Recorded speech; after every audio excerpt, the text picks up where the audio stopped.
And really, to be in dialogue, I'm quoting David Bohm here, Bohm, his book On Dialogue. He says, dialogue is an unfolding process of creative participation between peers.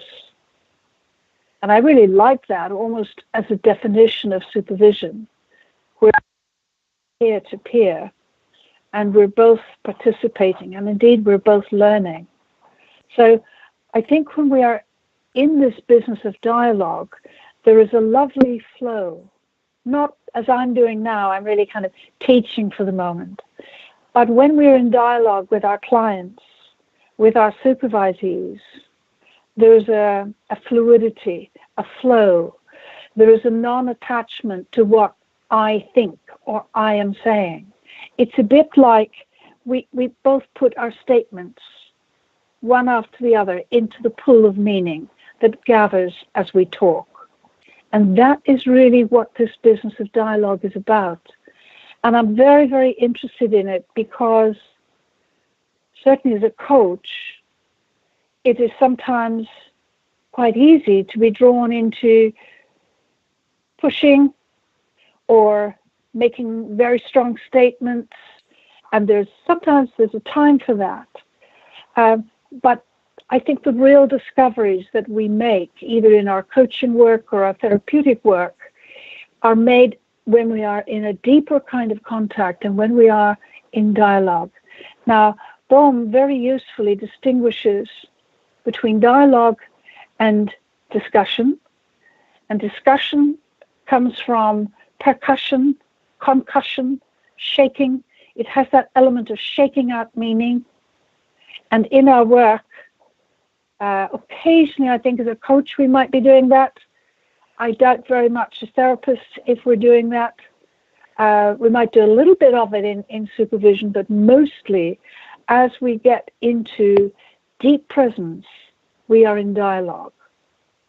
He also distinguishes it very nicely from debating, which is about beating down, winning, making a point really stick. So our ego is in that. It has to be. And there's a time for debate and a time for making sure that ideas are strongly presented and respected.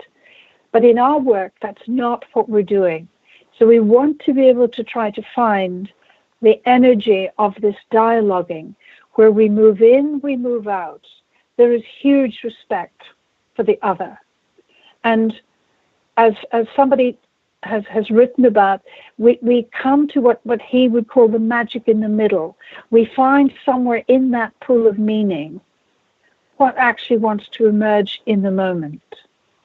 So that when you or I, as a practitioner, are getting into that deeply respectful place and really present and grounded, and our words are coming from that silence within ourselves, then we are hugely affecting the potential of the conversation that we're having.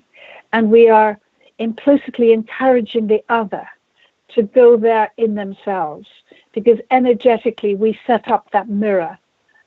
And of course, people entrain with our brains, with our heart energy, with our gut, the fifth brain. You know, the science is all there now in a delightful way that shows us all the things that, you know, therapists for decades have practiced, and meditators, that the more we come to a deep place in ourselves and in our presence, then the other must come to some extent with us. And we are the leaders of that dance, but it's very subtle. And in the dialogue, it's done with an immense amount of respect. Some of you may know Sharma and Sengi's work on Theory U.